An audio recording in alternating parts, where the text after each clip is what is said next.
Khabib नurmagomedov का match हुआ with against Justin KG, जिसमें खबीब ने अपनी अनबीटन स्ट्रीक मेंटेन की, 29-0 तक अपना रिकॉर्ड लेकर गए और फिर पोस्ट मैच उन्होंने कहा कि अब मैं अपनी रिटायरमेंट अनाउंस करता हूं। उसके पीछे खैर काफ़ी वजूहात हैं, वी विल डिस्कस दोज, लेकिन we have a short piece here lined up by Daniyal Nasir Mirza of the mic on the mic sorry.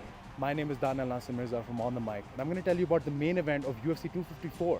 The first thing I want to tell you is, of course, the wrestling was amazing. Of course, the grappling was amazing. Khabib tapped out, put his opponent to sleep. Sorry, did not tap him out. He put his opponent to sleep and he tapped him out, actually. The referee missed the tap. But he also stood and boxed with him. He also took his shots and he also kept moving forward. Khabib's last performance, so to speak, is his best. That is just one thing I want to start on. The second thing, or ye bahut zaruri hai, the legacy Khabib has left with his father Abdul Manap Nurmagomedov. The thing is, Eastern MMA and especially Middle Eastern MMA and this half of the world, the Muslim MMA community, we haven't really even looked at as a threat, so to speak, for many years. But a lot of us here in Pakistan and other parts of the world resonate with Khabib, who has become a global superstar because he's humble, he's quiet, he's a man of discipline, he's a man of religion, he's a man of family, and we relate to that. The thing is, Khabib has left behind a legacy which is crucial for all mixed martial artists coming from this region. And I say this because Khabib is one of a kind. He is one of those guys who's influenced an entire army of fighters coming from the region of Dagestan and Russia and other places, but also from here, Pakistan.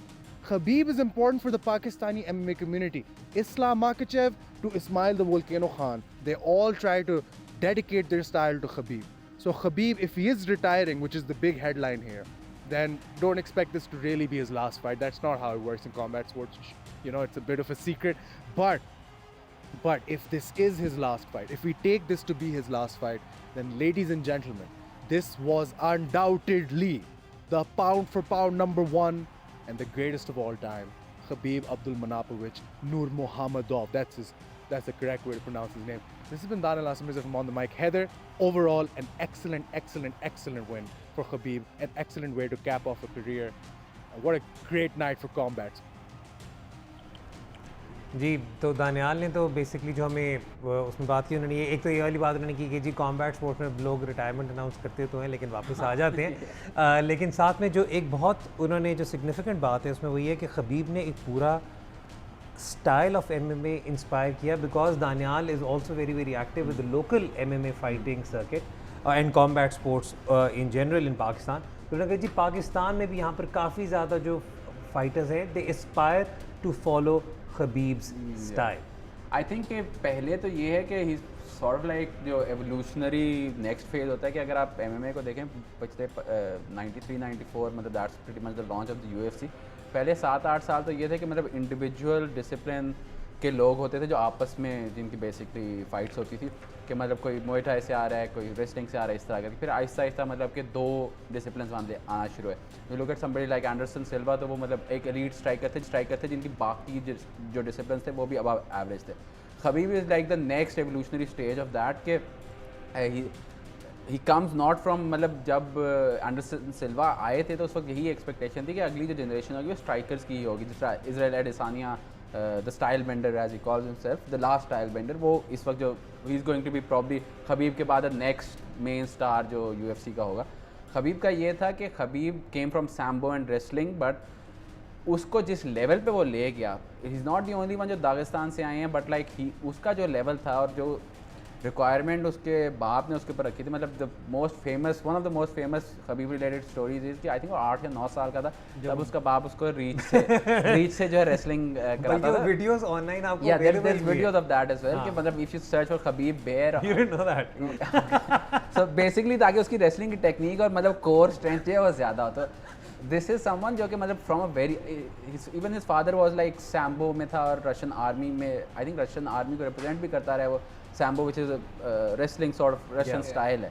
तो वो he is like a wonder kid जो कि actually इस level पे पहुंच गया and he is right now. अगर आप बात करें तो जीएसपी, एंडरसन सिल्वा और हिम या फेदर एमिलियनेंको को भी कहते हैं, this is like the top 4 all time and right now there is a case to be made कि he is the goat of MMA. लेकिन अब इसके आगे क्या होता है ये देखना होगा. As far as Khabib is concerned, the fact कि his father passed away last year and this is someone जो कि अगेन एज आई सेड बचपन से उसका This year, sorry, yeah. before this was his first fight without him. So that retirement makes complete sense because he doesn't have that motivation. But जैसे दानियाल ने कहा कि ये फाइटिंग स्पोर्ट है, अगर आप एक फाइटिंग स्पोर्ट और पाकिस्तान क्रिकेट इन दोनों में रिटायरमेंट जो है वो कभी भी एक्टिव नहीं होती. मतलब कि GSP ने आई थिंक 2011-12 में रिटायरमेंट ली, तो उसके बाद भी 5 साल बाद रिटर्न किया था. तो I hope to see him one day in the future, but I also hope कि ही रिमेन्स अनडिफीटेड. अच्छा, और मतलब tributes are pouring in from all over the world, ना सिर्फ कॉम्बैट फाइटिंग की वर्ल्ड से, लेकिन आपने देखा कि ट्विटर पर अगर आप जाएं या फेसबुक पर जाएं तो सेलिब्रिटीज़ ने ट्रिब्यूट पे किया टू खबीब. और जिस तरह हसन ने बताया कि उनके फादर की डेथ के बाद this was his first fight, और उन्होंने कहा and his father passed away earlier due to कोविड-19 कॉम्प्लिकेशंस. और उन्होंने कहा कि जी मैंने अपनी मदर से प्रॉमिस किया, अपनी वालदा से ये वादा किया कि मेरी आखिरी फ़ाइट होगी, तो इसलिए now I have to follow this. And अभी तक जो सारे ट्रिब्यूट्स आ रहे हैं वो यही आ रहे हैं कि he is the greatest of all time pound for pound fighter in the UFC.